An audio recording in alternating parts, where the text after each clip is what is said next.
12월 24일 말씀 묵상하겠습니다. 함께 기도하겠습니다.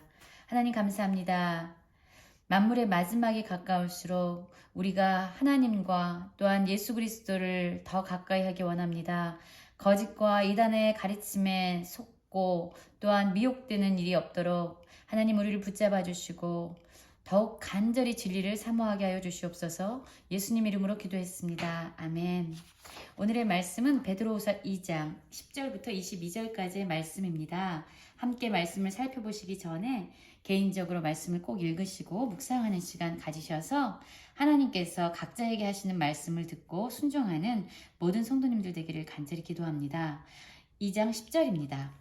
특별히 육체를 따라 더러운 정욕 가운데 생하며 주관하는 이를 멸시하는 자들에게는 형벌할 줄 아시느니라.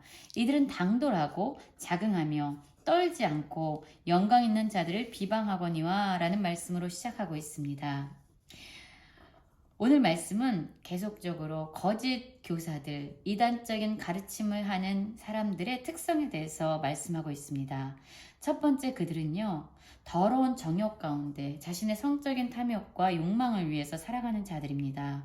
또한 그뿐만 아니라 주관하는 이들, 리더들, 교회 리더들이나 또 더 높이 올라가면 온 세상의 주관자 되신 하나님에 대해서도 멸시하는, 경외하지 않는 그러한 삶의 태도를 가지고 있습니다. 이들에 대한 평가는 당돌하고 자긍하고 교만하고 범죄하면서도 전혀 두려움 없는 그렇게 담대함으로 행하는 자들입니다. 그런데 실상 이들보다 더 큰 힘과 능력을 가진 천사들도 주 앞에서는 그들을 거슬려 비방하는 고발을 하지 아니하느니라. 즉 누가 옳고 그르다라고 자기의 주장을 내세우지 않는다는 겁니다. 심지어 천사들일지라도. 왜냐하면 온 땅의 진정한 심판자는 온 세상을 진정 선과 악으로 판단하실 수 있는 분은 하나님이시기 때문이죠. 그런데 이러한 거짓 교사들은 사람들을 판단하고 주관자들, 더 위로는 하나님마저 멸시하는 그러한 악한 모습을 가지고 있는 거죠. 그러나 이 사람들은 본래 잡혀 죽기 위하여 난 이성 없는 짐승 같아서 그 알지 못하는 것을 비방하고 그들의 멸망 가운데서 멸망을 당하며 불의의 값으로 불의를 당하며 낮에 즐기고 노는 것을 기쁘게 여기는 자들이니 점과 흠이라. 이렇게 말하고 있죠. 여러분, 그들은 불의를 저지르고 또한 멸망의 길로 가고 있습니다. 마치 이성 없는 짐승과 같이 그들은 삶을 살고 있어요. 두려움이 없습니다. 그런데 그들이 행하는 그런 불의에 대한 값은 불의입니다. 그들이 멸망을 향해 가고 있는 죄악을 행하는데 그것에 대한 값 역시 멸망이라고 분명하게 말씀하고 있습니다. 이들은 점과 흠이라고 얘기하죠. 여러분, 하나님께 제물을 드릴 때에 하나님은 점도 없는 흠도 없는 거룩한 제물을 원하셨습니다. 그런데 이들은 그렇게 거룩해야 될 교회 공동체, 성도들의 삶에 들어와서 그들의 삶을 죄와 거짓으로 미혹하는 점과 흠과 같은 존재라고 하나님은 말하고 있는 것입니다. 또한 그들은 연애할 때에 그들의 속임수로 즐기고 놀며 음심이 가득한 눈을 가지고 범죄하기를 그치지 아니하고 라고 얘기하고 있죠. 성적 욕망에 사로잡히고 또한 그 마음이 그들의 눈으로 지금 투영되고 있습니다.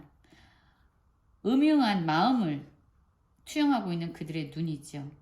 그들은 거짓과 속임수로 살아가고 있고 또한 굳세지 못한 영혼들을 유혹한다라고 얘기합니다.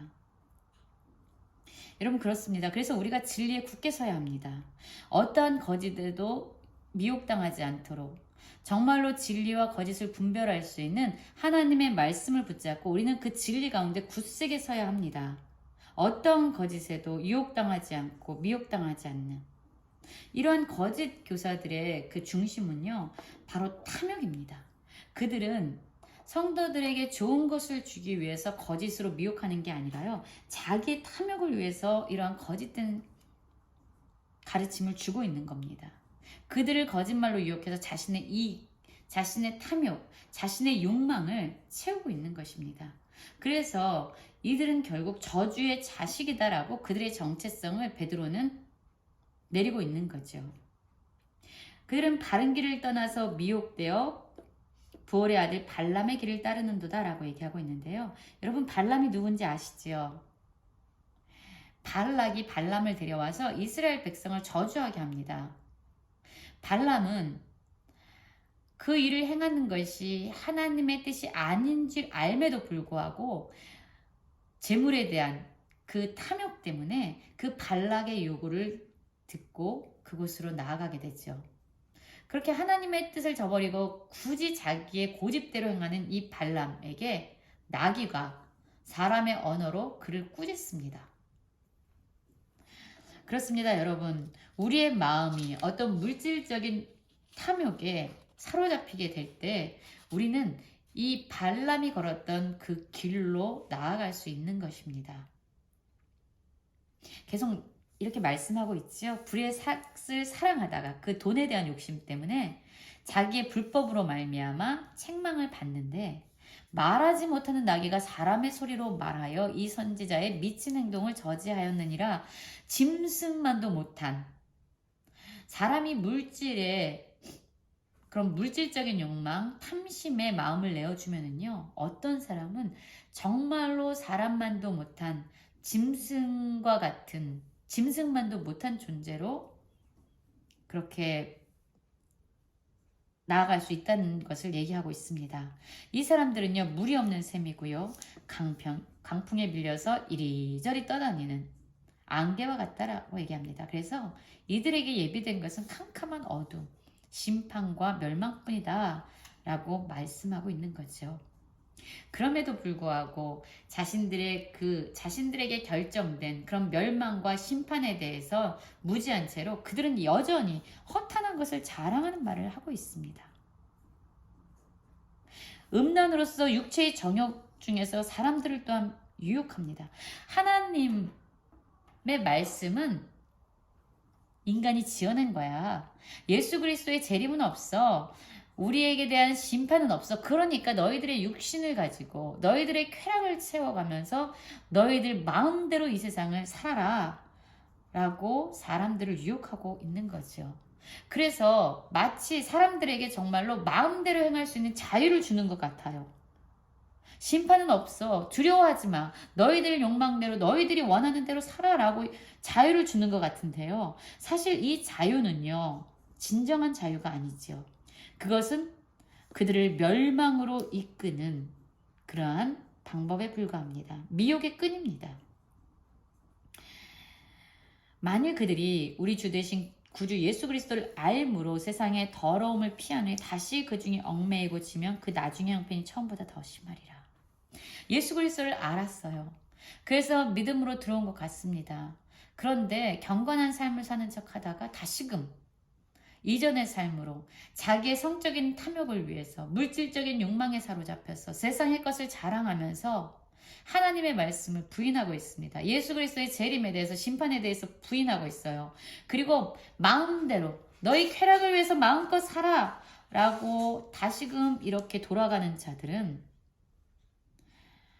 어떤 면에서는 진정 예수 그리스도를 알고 믿는 자들인지 의구심을 갖게 하는 자들이죠. 왜냐하면 우리의 생명의 씨앗이, 진정한 믿음이 심겨진 자들은요, 시간이 지나면 자연스럽게 그 믿음의 열매를 맺게 돼 있습니다. 그런데 이들은 그리스도를 아는 것 같았지만 다시 이전보다 더 못한 삶으로 돌아간 거죠. 하나님의 명령을 저버리고 오히려 거짓을 취한 자들이 되었습니다.